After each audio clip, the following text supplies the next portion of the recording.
Hello tout le monde!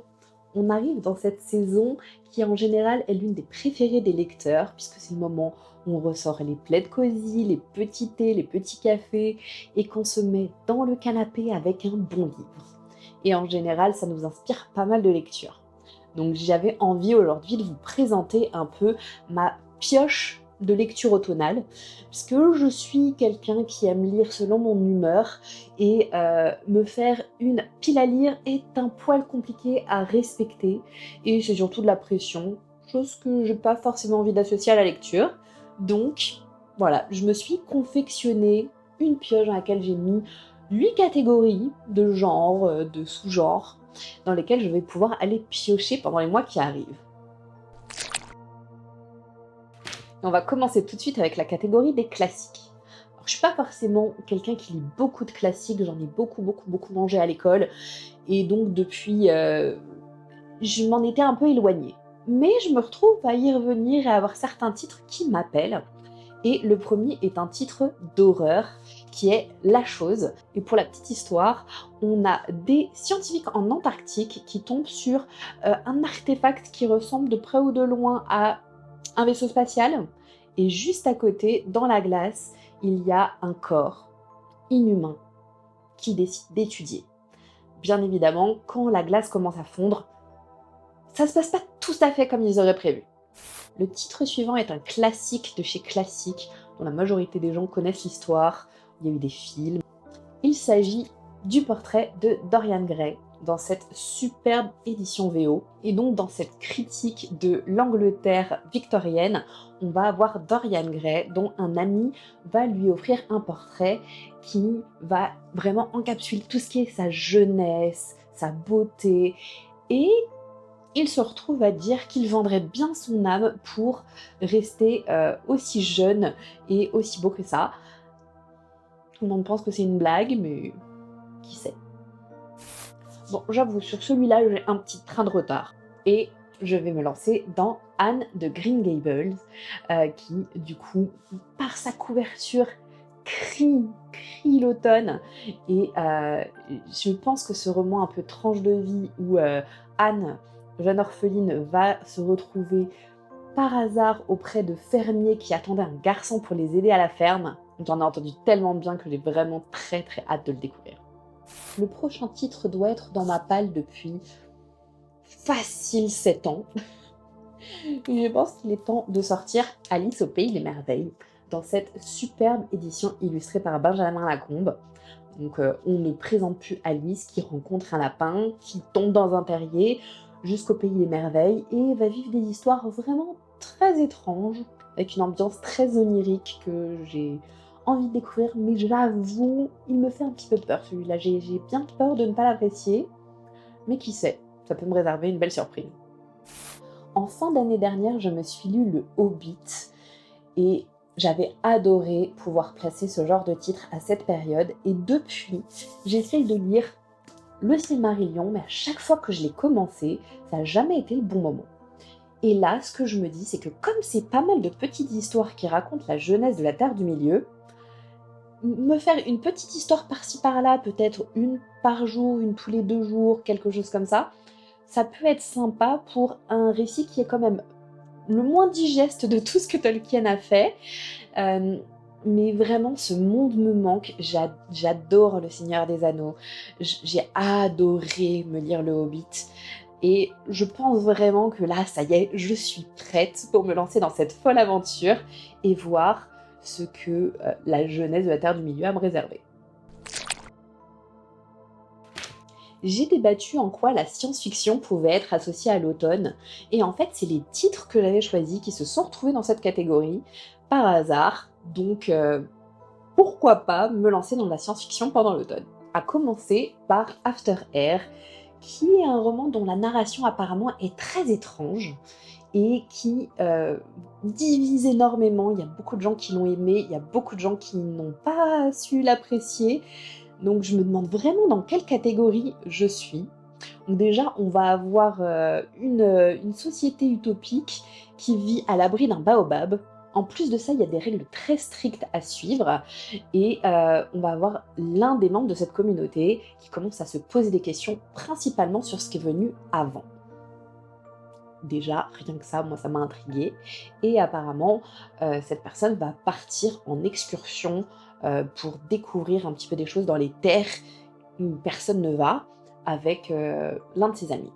Donc voilà, j'en sais pas plus et j'ai pas besoin d'en savoir plus, j'ai vraiment hâte de découvrir. En plus, il doit faire 300 pages, donc très intriguant et un petit moment aussi qui traîne dans ma palle. Donc c'est peut-être le moment d'en sortir. Ce roman, pour moi, il va de pair avec celui d'avant, parce que pareil, c'est quelque chose qui me paraît très étrange, en même temps un peu intimidant. Donc, Rue de Camille Le Boulanger, qui apparemment, les gens vivent dans une carcasse d'animal mort. Il y a des manifestations qui laissent les rues en sang. On pose un peu le truc, c'est vachement sympa. En plus, la quatrième de couverture nous donne vraiment pas grand-chose, puisque le ciel est rouge, cher pour le peuple de Rue. Les rues sont rouge sang à la fin des manifestations contre la préfecture. Dans les entrailles de Rue, la grogne embrasse Regard Rouge. Bon, c'est pas grand-chose de plus, et donc ça, couplé à la couverture, je me dis, ça a l'air assez dérangeant. Pour moi, c'est une ambiance automnale. Celui-ci, je l'ai testé dans un challenge où je me lisais les premiers chapitres de 20 livres, et j'ai décidé de le garder justement pour l'automne parce que au niveau atmosphère, il me paraissait vraiment approprié. Et je pense que je vais vachement plus l'apprécier. C'est Middle Game de Shannon Maguire. On va être sur de la science-fiction puisque déjà on part du moment où la fin du monde est toute proche. Et on va avoir une temporalité qui va être un petit peu éparpillée à travers les chapitres. Chose qui fonctionne toujours sur moi parce que j'adore les temporalités morcelées. On va suivre des jumeaux dont l'un a une affinité avec les chiffres, l'autre avec les lettres, et ils ont une figure paternelle qui pratique l'alchimie. J'en sais pas grand chose de plus, c'est vraiment la structure qui m'a parlé, qui m'a appelée. Et vraiment, celui-là, je suis très intriguée. Et comme dans le challenge, je dois le lire avant la fin de l'année, celui-là, soit il est lu, soit il disparaît de la palle. Le titre suivant est un peu particulier pour moi, puisque c'est un policier, science-fiction, bien évidemment. Mais c'est pas quelque chose que j'ai l'habitude de lire. Puisque moi, les policiers, c'est vraiment quelque chose qui m'ennuie. Les polars ne fonctionnent pas sur moi. Et il y en a certains qui, quand ils ont une dimension un peu particulière, peuvent m'intéresser, mais c'est vraiment le dernier genre vers lequel je vais. Mais celui-là m'a été offert et je me suis dit pourquoi pas le tenter. Déjà parce que c'est un auteur chilien et que je ne pense pas avoir jamais lu d'auteur de cette origine, donc pourquoi pas. Et donc il s'agit de Les rêves qui nous restent, où on va suivre Natalio, qui est un flic de catégorie 5, donc j'imagine une catégorie assez basse. Et il s'avère que le robot qui l'accompagne est tombé en panne et qu'il doit s'en procurer un autre, mais comme il est fauché, il va s'en procurer un de basse qualité, ou du moins c'est ce qu'il pense, et quand il commence à avoir des comportements qui ne sont pas ceux d'un robot normal, il va commencer à se poser des questions, mais il n'a pas le temps de se pencher sur la question, puisqu'il a besoin de partir sur sa nouvelle enquête. Voilà, c'est tout ce que je sais, et cette dimension robot et tout ça, c'est ce qui me plaît forcément. Et donc je suis très curieuse de voir comment une histoire de détective va fonctionner sur moi avec ce twist un petit peu science-fiction. Et avec la catégorie historique, on va rentrer un petit peu dans cette ambiance spooky, avec de la magie, des vampires. On va être vraiment sur pas mal d'Uchronie, bizarrement. Et on commence avec P.J. Lee Clark, Ring Shout, qui va se pencher sur le Ku Klux Klan dans les années 1925, où ils commencent à s'intéresser à la magie noire et vont petit à petit être possédés par des monstres qui se nourrissent de leur haine. Et on va avoir des femmes qui vont venir les contrer. On va aller se plonger dans cette époque que je ne connais que très peu, donc c'est l'occasion de découvrir.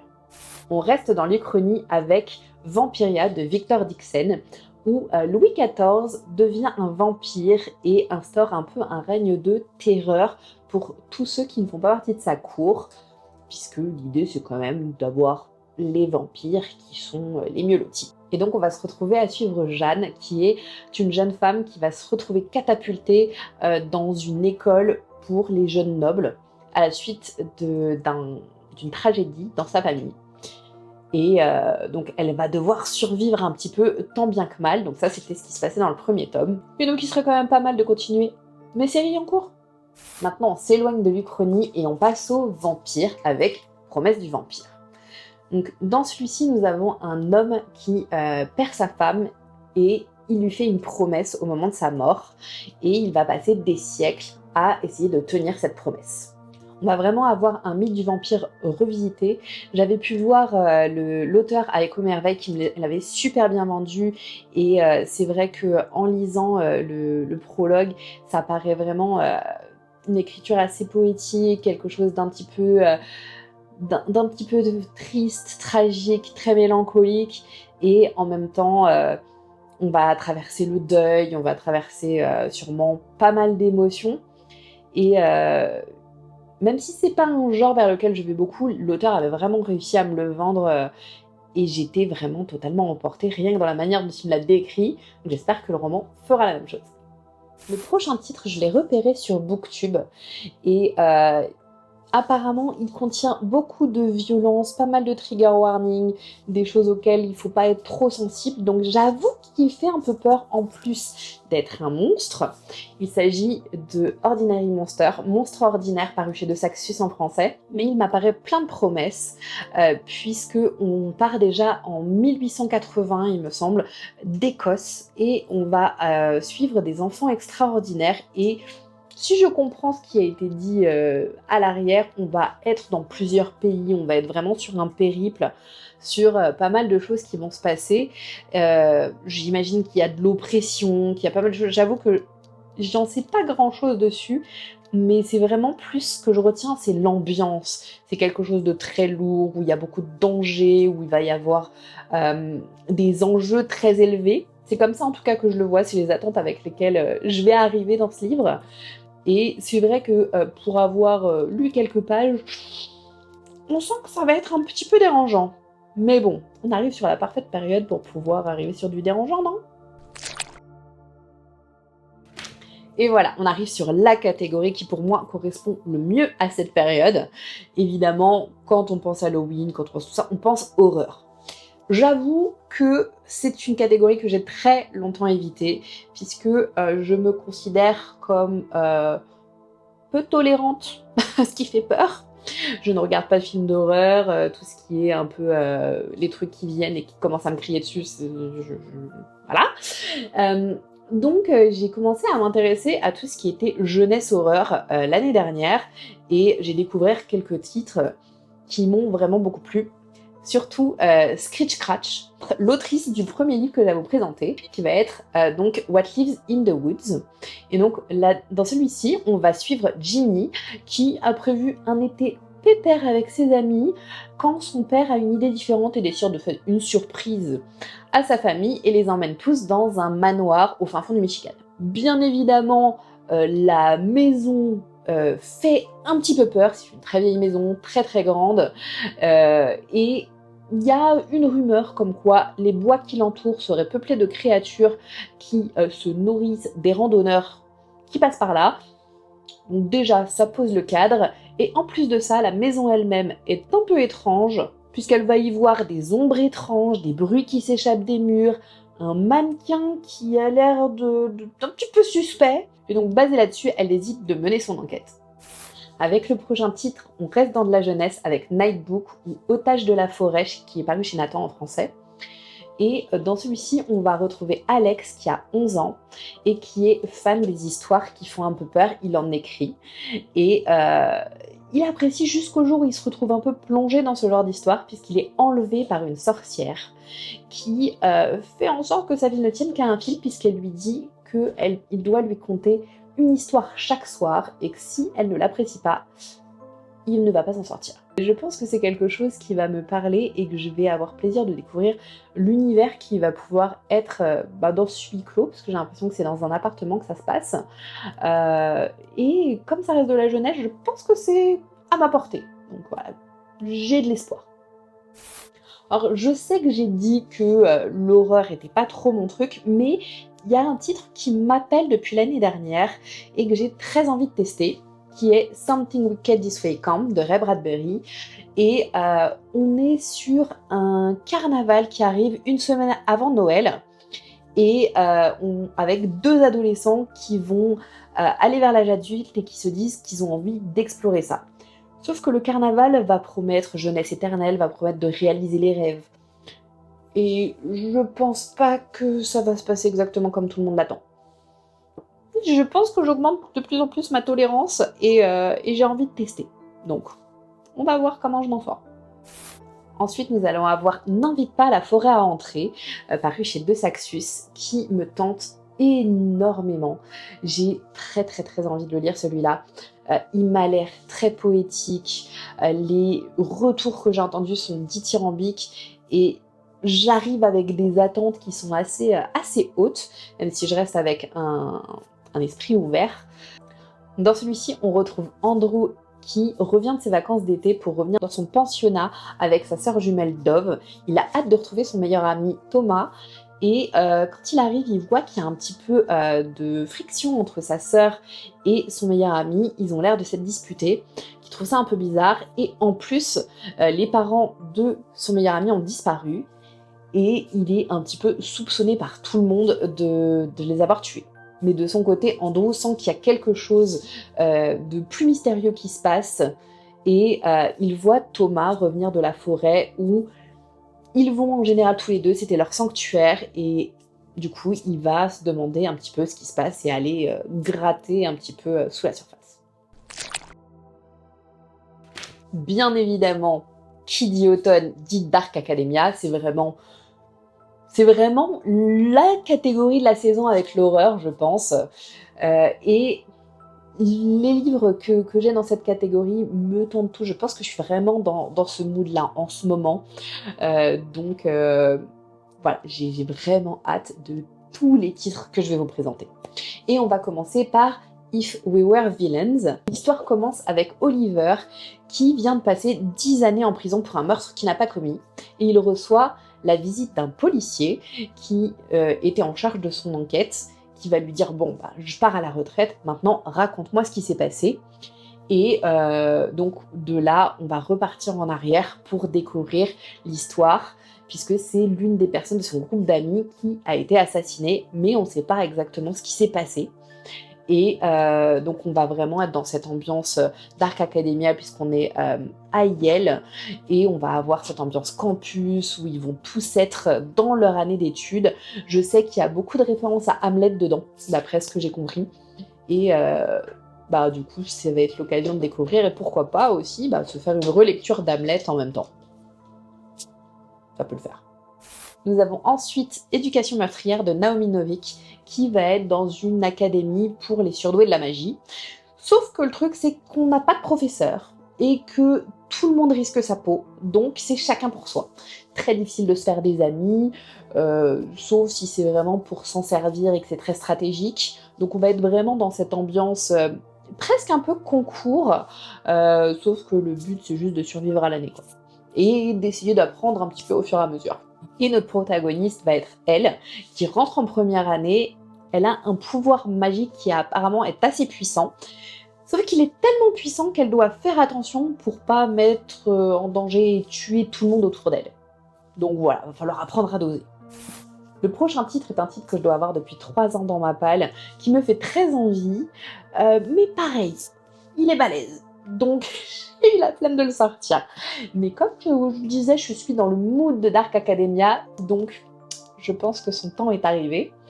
Et dans Cathédrale, on va se retrouver avec une reine qui est un petit peu en guerre avec ses vassaux qui demandent l'indépendance. Et donc le moyen qu'elle a trouvé de pouvoir apaiser tout le monde, c'est de rechercher une relique qui était symbole de l'unité du pays, qui se trouve dans l'université Cathédrale. Et donc ils vont partir à la recherche du cœur de Cathédrale. Donc ça va devenir un petit peu un champ de bataille d'enjeux et tout ça, sauf qu'il reste des élèves dedans.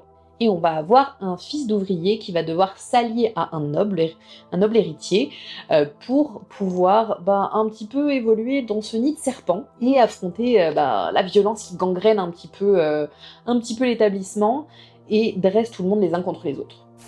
Le prochain titre est un petit nouveau de ma palle, mais je pense que ça doit être celui qui me tente le plus. Déjà parce que l'ambiance posée m'a convaincue, puisqu'on a une académie qui est dans un automne éternel. Rien que ça, je pense que c'est le truc qu'on m'a dit qui fait que j'ai dit « Ok, j'y vais ». Donc on va être sur Les Ombres de Willowthorn d'Estelle Faye, qui, déjà, incroyablement beau, l'ambiance est déjà posée sur la couverture, et donc on va avoir un orphelin qui découvre qu'il peut aller dans cette académie d'élite qui est réservée à la noblesse et réservée aux garçons aussi. Sauf qu'il a ses deux meilleurs amis qui décident de l'accompagner et de se déguiser en garçon pour pouvoir un petit peu être avec lui, parce que vu ses origines et qu'il connaît pas les codes et qu'il connaît pas tout ça, il y a de grandes chances qu'il y ait un peu de harcèlement scolaire, qu'il y ait pas mal de choses qui soient contre lui dans cette académie de magie. Et donc ce serait pas mal qu'il ait un peu de backup. Mais pour ce qui est de l'ambiance, je pense qu'il y a un paragraphe en fait qui est au tout début, qui résume parfaitement ça, et donc je vais vous le lire, parce que vraiment je pense que une fois qu'on lit ça, on y passe. Bienvenue à Willowthorn, l'une des plus anciennes et la plus sélective des universités d'Angleterre, où règne un automne éternel.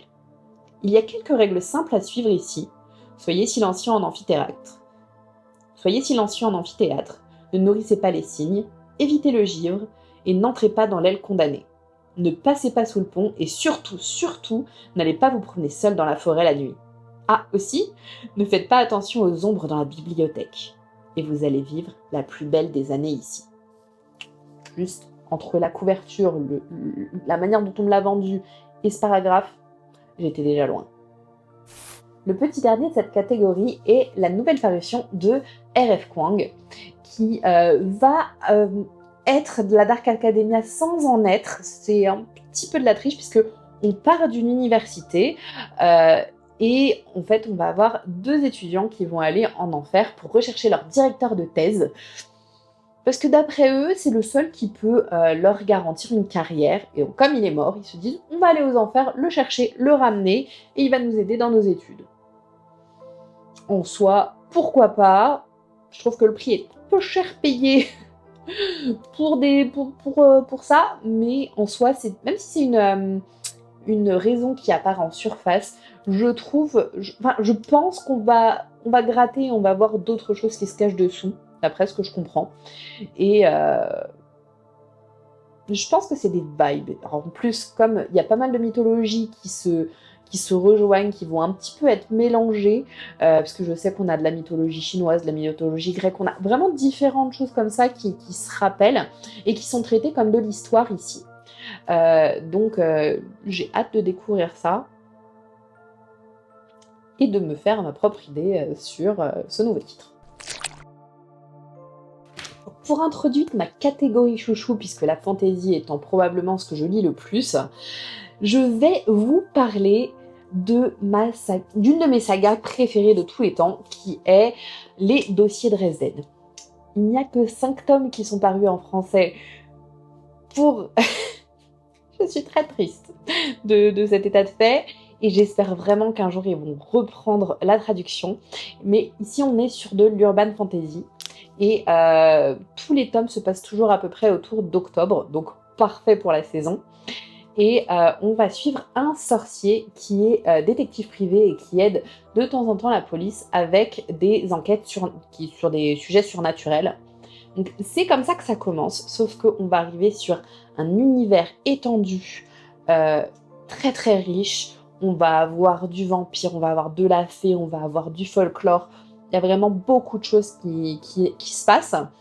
Mais ce qui est incroyable, c'est le travail des personnages. Et ce sont des personnages vraiment auxquels je me suis attachée et qui m'ont parlé. Et ils sont dans mon cœur pour toujours.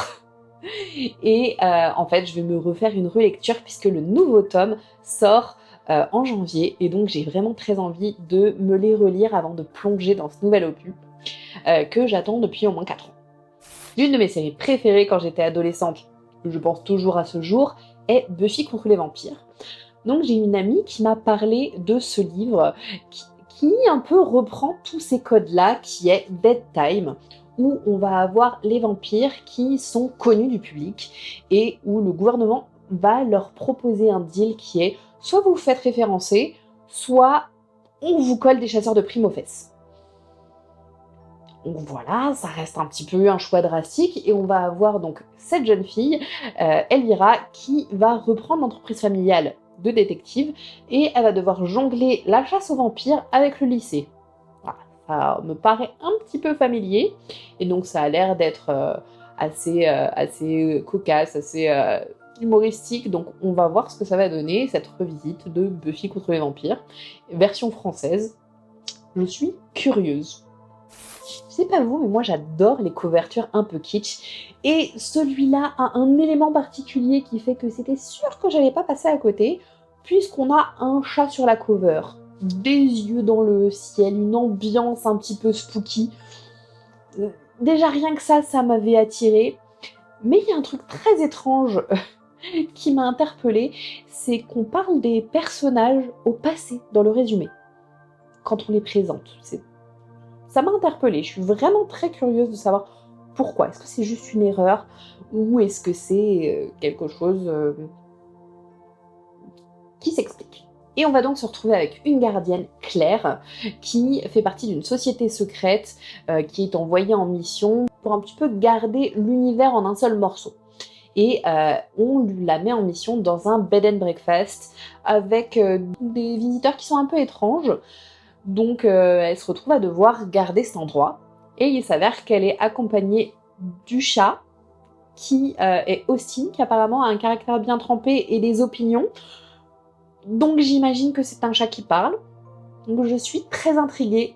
Je sais pas exactement ce que ça va donner. Je pense que ça peut aller dans un sens comme dans l'autre.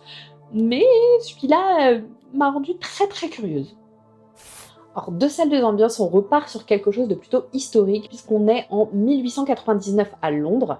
On a 2 enfants qui perdent leurs parents et qui décident de partir à leur recherche.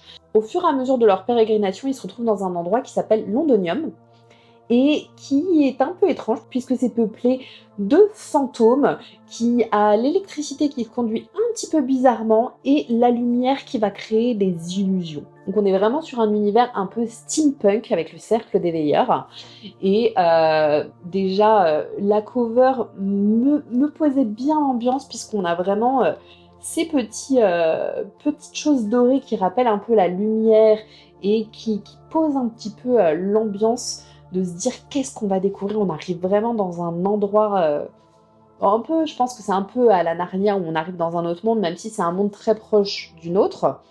Et donc cet univers un petit peu steampunk dans un jeunesse, je me dis que ça peut donner quelque chose de très sympa, et c'est le premier tome d'une trilogie. Donc les 3 tomes étant sortis, il y a moyen de les lire relativement rapidement et que ça traîne pas dans la table. Avec Beyond the Raggedy Witches, on a apparemment l'Irlande qui répond à J.K. Rowling. C'est ce qu'il y a écrit derrière. Donc j'imagine, quand j'entends ça, avoir une école, tout ça, ah bah non, pas du tout. Puisqu'apparemment on a une jeune fille dont la tante décède, et ce même jour, il y a des sorcières qui arrivent pour demander à sa mère de revenir avec elle.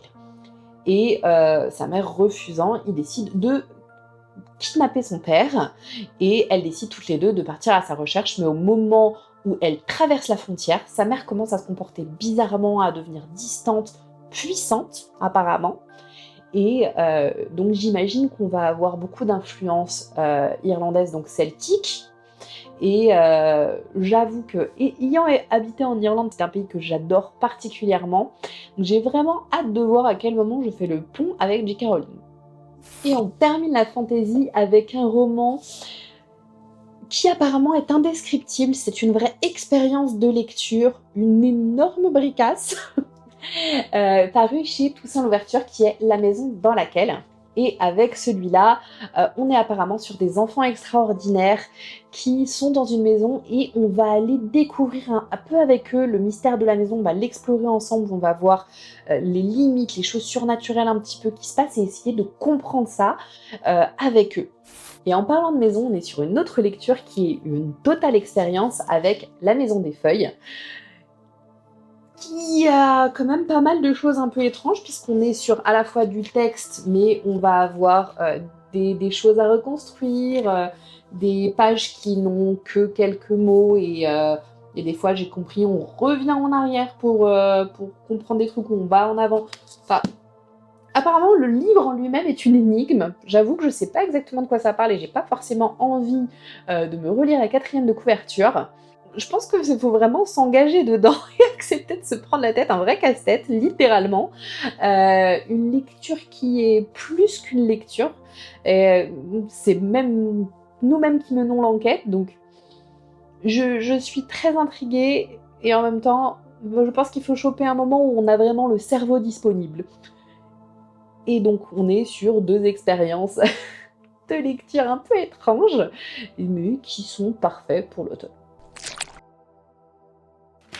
Alors on reste dans la fantasy, mais je l'ai mis de côté parce que la cozy fantasy c'est quand même quelque chose que je trouve est à part et qui est vraiment doudou pour moi, et je pense que pour faire la transition automnale, c'est vraiment les livres qui sont parfaits, ou les moments où on est entre 2 gros trucs qui prennent bien la tête, comme les choses que je viens de vous montrer, et ça vient un petit peu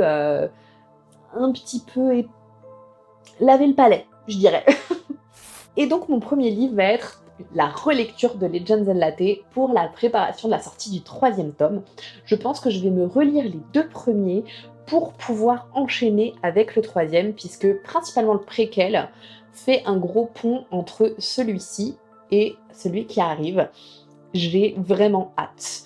Donc de retrouver Vive, de retrouver cette taverne, de réexpérimenter toute cette construction d'auberge, puisque pour rappel, je pense qu'il n'y a plus besoin de présenter cette saga, mais je vais quand même le faire. On va avoir Vive, une orque qui prend sa retraite et qui décide d'ouvrir un café dans un endroit où personne ne connaît le café. Et donc elle va rencontrer des embûches, mais aussi rencontrer des personnes qui vont devenir sa nouvelle famille. Et vraiment arriver sur tout ce qui est très trivial. L'intrigue est pas ce qu'il y a de plus important finalement, c'est vraiment être avec les personnages et vivre ce qu'ils vivent au quotidien et des petites choses de la vie quotidienne.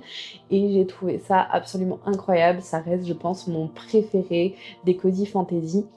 Et j'ai vraiment hâte de me replonger dedans. Ça fait déjà 2 fois que je le lis, que je l'ai annoté, et j'adore cette histoire. Et j'espère vraiment que le prochain sera à la hauteur de ce que j'ai aimé jusque-là. Alors, il y a 1 an ou 2, j'avais adoré La Société secrète des sorcières extraordinaires.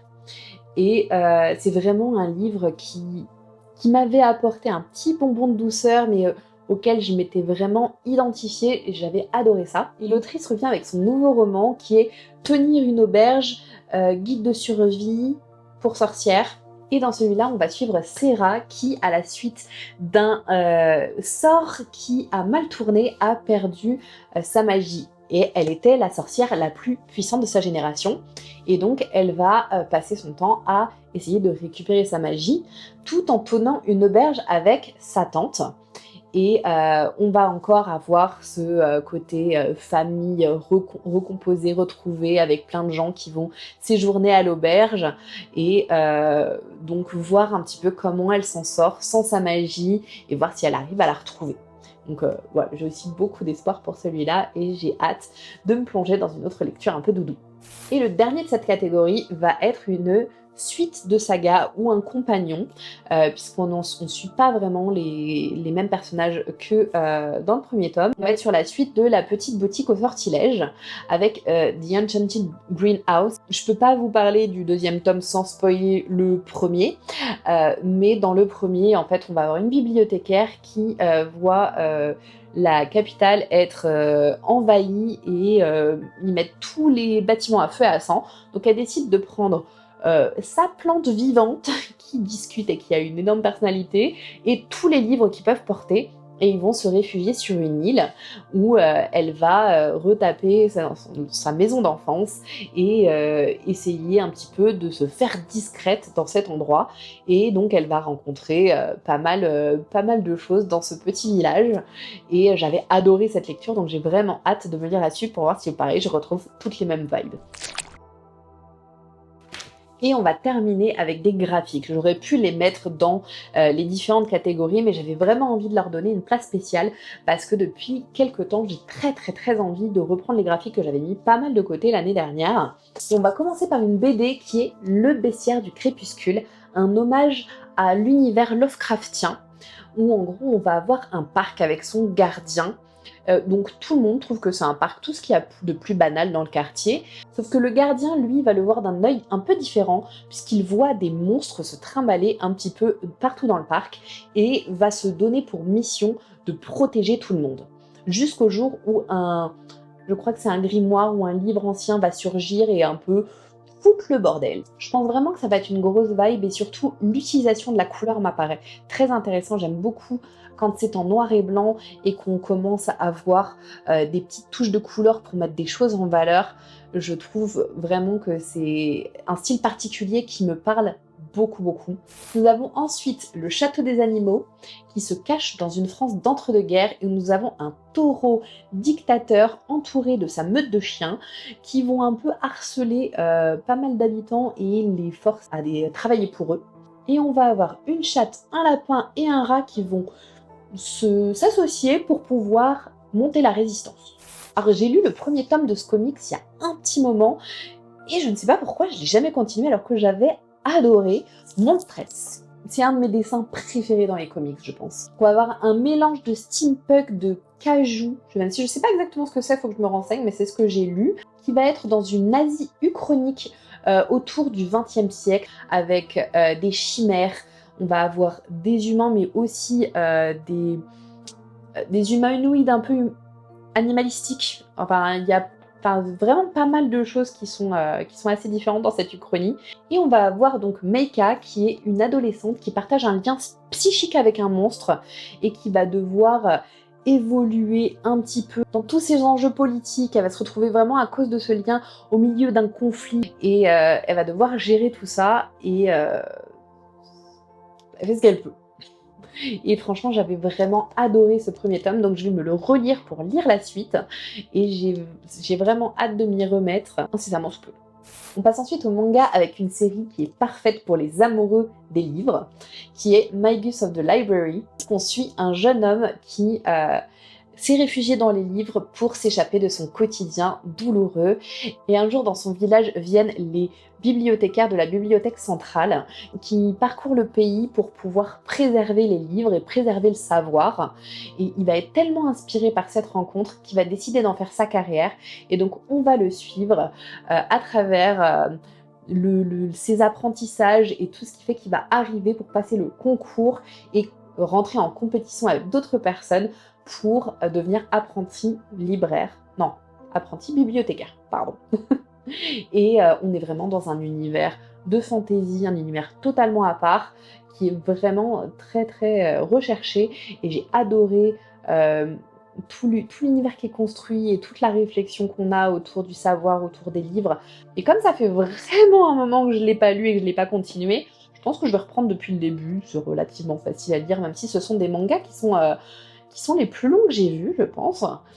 Moi, je prends, et j'ai très envie de redécouvrir cette série. Nous avons ensuite mon petit doudou, mon bonbon, que j'ai découvert l'an dernier, avec Colocataires à leur manière, où on va avoir un écrivain qui est un peu agoraphobe, très introverti, qui ne quitte jamais son domicile à part quand il a vraiment besoin de le faire, et se néglige beaucoup, ne mange pas à sa faim comme il devrait parce qu'il oublie tellement il est dans son travail, jusqu'au jour où il voit un chat dans son jardin et va être inspiré pour l'une de ses histoires et va décider de l'adopter. Mais il va décider de l'adopter plus pour aider son histoire que pour adopter un chat. Et en fait, ils ne se rendent pas compte à quel point ce petit chat va changer sa manière de vivre sa vie, sa manière de voir les choses, ses interactions avec les gens, ses relations.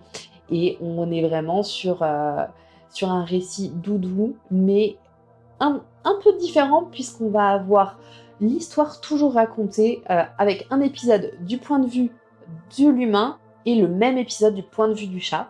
Et ça donne des choses assez cocasses puisque par exemple, le nom qu'il donne à la petite est Haru, sauf que pour elle ça veut dire viens manger. Puisqu'à chaque fois qu'il prononce ce mot, c'est pour lui donner à manger. Donc ça donne ce genre de quiproquo et ça donne des scènes assez drôles. Et donc au fur et à mesure, on va les voir construire un lien fort. Et c'est vraiment un petit refuge de bonheur quand j'ai besoin. C'est vraiment une série que je porte très très très fort dans mon cœur. Et c'est bon, nous arrivons au dernier livre de cette sélection avec L'Attaque des Titans, volume 5 de l'édition Colossale, puisqu'ils ont réuni je crois 3 mangas à chaque fois dans ces éditions grand format qui pèsent leur poids, mine de rien. Et pareil, c'est une série que j'avais adoré lire et que j'ai un peu délaissée. Et donc je vais reprendre à partir du début de ce tome pour continuer. Puisque là, on va être plutôt sur du post-apo, puisqu'on a la société humaine qui n'est plus que dans une seule ville, entourée de murs, puisqu'à l'extérieur, il y a des titans qui ont pour régime alimentaire des humains uniquement. Et donc, c'est l'humanité qui se bat contre eux pour essayer de regagner un petit peu de terrain et qui ne savent même plus comment et quand ces titans sont arrivés. Et donc, ils ne sont focalisés que sur la survie.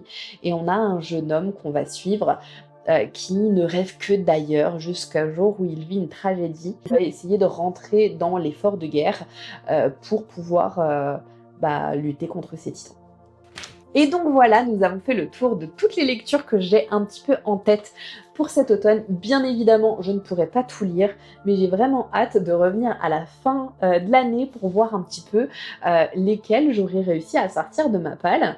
Et vraiment, il y a énormément de choses pour lesquelles j'ai vraiment beaucoup d'enthousiasme, d'autres pour lesquelles je suis un peu plus frileuse. Et donc, je vais essayer de faire un petit peu un mélange de tout ça pour diversifier un petit peu mes attentes et les résultats et être surprise aussi.